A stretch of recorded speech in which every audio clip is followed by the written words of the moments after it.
Good morning. তোমরা সবাই কেমন আছো? আশা করি খুব খুব ভালো আছো। সরস্বতী পুজোর তোমাদের অনেক অনেক শুভেচ্ছা আর ভালোবাসা। তো ভালো করে সবাই পুষ্পাঞ্জলি দাও, পুজো করো। তো আমাদের তো পার্লারে পুজো হচ্ছে, এই পুজোটাই আমাদের বাড়িতে আগে হতো, তো এটাই এবছরে পার্লারে হচ্ছে। তো তোমাদেরকে কালকে আমি দেখিয়েছি ঘুরিয়ে যে কি কি আমাদের প্রিপারেশান চলছে পুজোর জন্য। তো আজকে দেখতে পাচ্ছ আমি একদম রেডি হয়ে গেছি, স্নান টান করে একদম সেজে গুজে নিয়েছি হালকা করে। তো এবার আমি যাব পার্লারে, তোমাদেরকে একটু ঘুরিয়ে দেখিয়ে দিই যে কালকে আমরা 11টা পর্যন্ত রাত্রির পার্লারটাকে সাজিয়ে গুছিয়ে পরিষ্কার করে এসেছি। তো এখন তোমাদেরকে আমি নিয়ে যাব যে কীরকমভাবে আমরা পার্লারটাকে সাজিয়ে গুছিয়ে পরিষ্কার করেছি। গোটা ভিডিওটা তোমাদের ঘুরিয়ে দেখাবো, পুজোর ভ্লগটা তোমাদের সঙ্গে আজকে সরস্বতী পুজো শেয়ার করে দেবো। তো চলো তোমাদেরকে এখন পার্লারে নিয়ে যাই। তো আমি দেখতে পাচ্ছ রেডি হয়ে গেছি, আমার মেয়ে ঘুমাচ্ছে, আমার মেয়েকে রেডি করে ঘুম থেকে উঠলে নিয়ে চলে যাব পার্লারে। আর ঠাকুরমশাই 8:30টায় আসবে বলেছে, তো আমাদের সব জোগাড়জাটি রেডি হয়ে গেছে। তো চলো এবার যা যাক।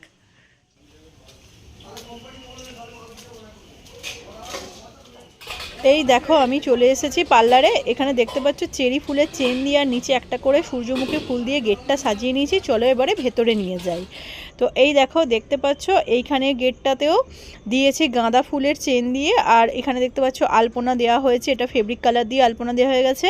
তো আমার বোন এখানে সরস্বতী ঠাকুরের এখন গোলাপের মালাটা পরাবে। তো আমাদের সরস্বতী ঠাকুরকে যেহেতু এবছরের ডাকের সাজে সাজানো হয়েছে, সেই জন্য আমার বোন এই গোলাপের মালাটা নিয়ে এসেছে। তো এই গোলাপের মালাটা আমরা আগে পরিয়ে দিই। হ্যাঁ লাগা না এটা। এই দেখো দেখতে পাচ্ছ আমরা সরস্বতী ঠাকুরকে গোলাপ ফুলের মালাটা পরিয়ে দিয়েছি। দেখতে পাচ্ছ কি সুন্দর দেখতে লাগছে, সাদার ওপর লাল গোলাপের মালা। আর তোমাদেরকে তো বলেইছি যে জুয়েলারিগুলো সব আমার বোন আগে থেকেই দিয়ে এসেছিল। তো এই ফুলকানটা আর নথ টায়রা টিকলি যা কিছু আছে সবই আমার বোন দিয়ে এসেছিল ঠাকুরকে, এইভাবে ওরা সাজিয়ে দিয়েছে। এই দেখো তোমাদের গেটটা একটু ভালো করে দেখিয়ে দিই কিভাবে আমরা গেটটা সাজিয়ে নিয়েছি। চেরি আর গাঁদা ফুলের মালা দিয়ে আর নিচে একটা করে সূর্যমুখী দিয়ে সাজিয়ে নিয়েছি। কালকে যা যা মালা গাঁথা হয়েছে এইভাবে আমি কালকে সাজিয়ে রেখে তারপরে বাড়ি গেছি। আর এখানে তো তোমাদেরকে আগেই দেখালাম, এটা ফেব্রিক কালার দিয়ে আলপনাটা সাদা দেওয়া ছিল, আমি এর ওপর লাল দিয়ে কালকে সব কিছু গুছিয়ে তারপরে আমরা বাড়ি গেছি। দেখি একটু তুই সরে যা। না একদিকেই, হ্যাঁ ভালো লাগছে। এই দেখো আমাদের সব জোগাড়পত্র রেডি হয়ে গেছে। তো ঠাকুরমশাই 8:30টায় আসবে বলেছে, এখনও পর্যন্ত ঠাকুরমশাই আসেনি। এখন প্রায় 9:30 বাজতে যায়। তো জানি না ঠাকুরমশাই কখন আসবে, ঠাকুরমশাইদের তো টাইমটা ঠিক থাকে না। তো আমাদের বলেছিল 8টা থেকে 8:30টার মধ্যে ঢুকবে। তো আমরা এখনও পর্যন্ত ঠাকুরমশাইয়ের জন্য ওয়েট করছি। এই দেখো এখন প্রায় 11:45 বাজে, এই মাত্র ঠাকুরমশাই এসেছে, আমরা ওয়েট করে করে। তো আমার শাশুড়িমা যেখানে পুজো করছিল সেখান থেকে বসে থেকে ধরে নিয়ে এসেছে, মানে এর আগে আর একটা পুজো করতে বসে গেছিলেন। তো এই করতে করতে আমাদের দেরি হয়ে গেছে, এখন 11:45 বাজে, এই পুজো শুরু হয়েছে। তোমরা ঠাকুর পুজোর ফুল ব্লগটা দেখতে থাকো, আর আমার ভিডিও যদি ভালো লেগে থাকে তাহলে অবশ্যই চ্যানেলটা লাইক শেয়ার সাবস্ক্রাইব করে দেবে। তো তোমরা ততক্ষণ আমাদের কিভাবে বাড়ির সরস্বতী পুজো হচ্ছে তোমরা সেই ভিডিওটা দেখো। তো আমাদের তন্ত্রমতে সরস্বতী পুজো হয়, মানে আমাদের সরস্বতী পুজোতে হোম হয়। তো সেই সব ভিডিও আমি তোমাদের সাথে শেয়ার করবো। আর তোমরা কমেন্ট করে জানাবে যে কাদের কাদের সরস্বতী পুজোর বাড়ির তন্ত্রমতে হয়, মানে হোম হয়। আবার অনেকে হোম করে না, তন্ত্রমতে সরস্বতী পুজো করে না। তোমরা অবশ্যই কিন্তু কমেন্ট করে কমেন্ট বক্সে জানাবে।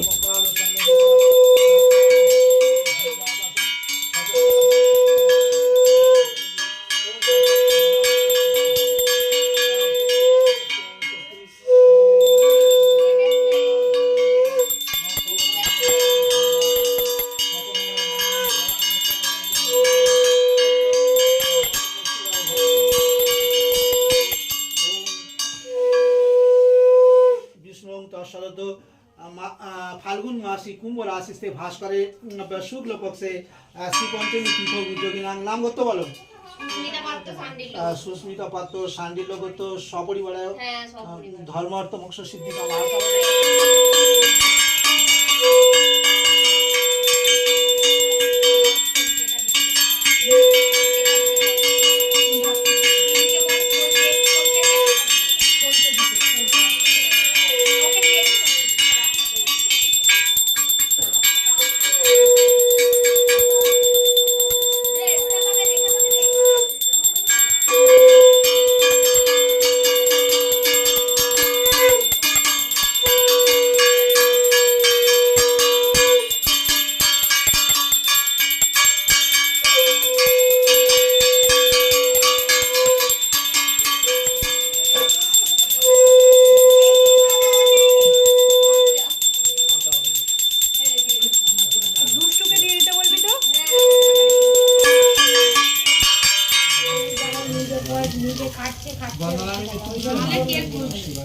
শিবায় নমঃ ওম ত্রম্বকং বন্দামি শিবায় নমঃ ওম আমি রোদে বসতে যেন আমার গাটা ছাড়ে ওম ত্রম্বকং যজামহে সুগন্ধিং পুষ্টিবর্ধনং উর্বারুকমিব বন্ধনামি পুষ্টিবর্ধনং তদন্নম শিবায় শিবায় নমঃ ওম সরস্বতী স্বাহা সরস্বতী নমঃ ওম হ্রিং সরস্বতী স্বাহা সরস্বতী নমঃ এক বউ ওম ছোটকার বউদের পাশে পুজো আছে তো ওখানে যোগাযোগ দেখি করি হ্যাঁ সর্ববিঘ্ন নাশা নাশ সর্বসিদ্ধিদাতা গণেশ পুত্র স্বাহা গণেশ পুত্র এই পুজো মাছ করবো না সর্ব